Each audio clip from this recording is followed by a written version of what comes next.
ये जो नून लीग की अंदरूनी लड़ाई है, राना सनाउल्लाह साहब कुछ बात कर रहे हैं, मियां जावेद लतीफ साहब कुछ बात कर रहे हैं, आप काइंडली ये मसला हल करवा दें।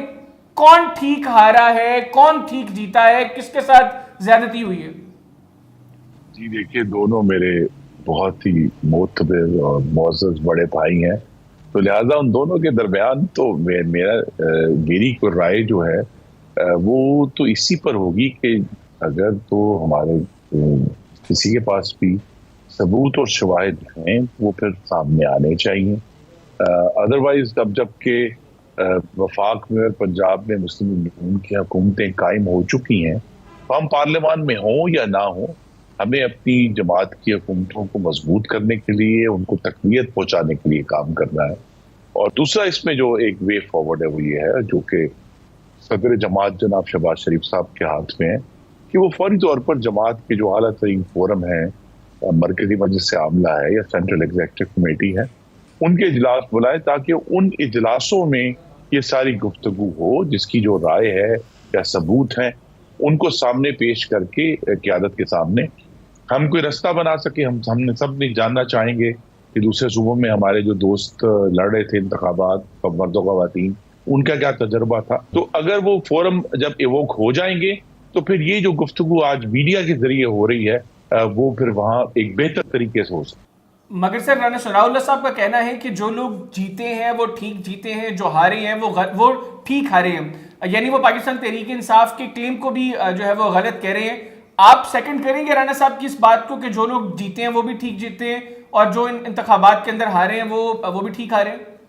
ये देखिए, मैं तो सिर्फ ये कह सकता हूँ कि जहां जहां भी किसी को इस मामले में इश्यूज हैं उन्हें अदालत में लेकर जाना है। और अब 2.5 महीने हो गए हैं, काफी वक्त गुजर गया है, मजीद इस पर जाना चाहिए ताकि हम बजाय ये कि मैं और आप ये फैसला नहीं कर सकते कि किस जगह इलेक्शन दुरुस्त हुआ और किस जगह दुरुस्त नहीं हुआ।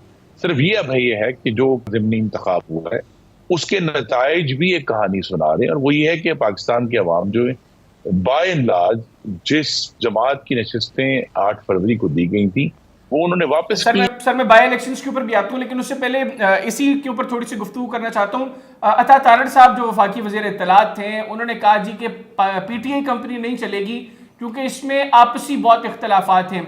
शेर अफजल मरवत साहब कोई बात कर रहे हैं, बैरिस्टर गौहर साहब जो है वो कोई और बात कर रहे होते हैं। तो चूंकि ये अंदरूनी इख्तलाफात बहुत ज्यादा, लिहाजा पीटीआई का चलना, इस कंपनी का चलना बहुत मुश्किल है। सर, सिमिलर सिचुएशन हमें पाकिस्तान मुस्लिम लीग नवाज में भी नजर आ रही है।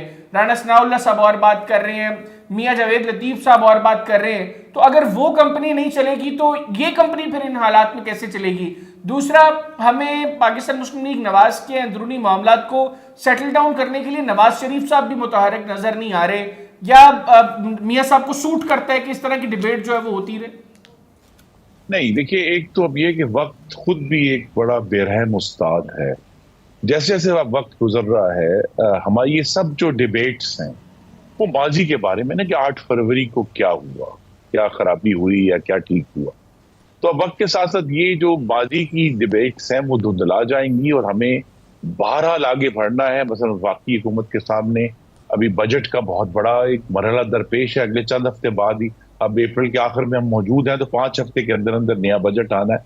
तो वो ये सारे इशूज जो मुस्तकबिल के हैं वो हमारे सामने आ जाएंगे, और ये जो इलेक्शन की बहस है ये अब वक्त के साथ साथ धुंधलाना शुरू हो जाएगी।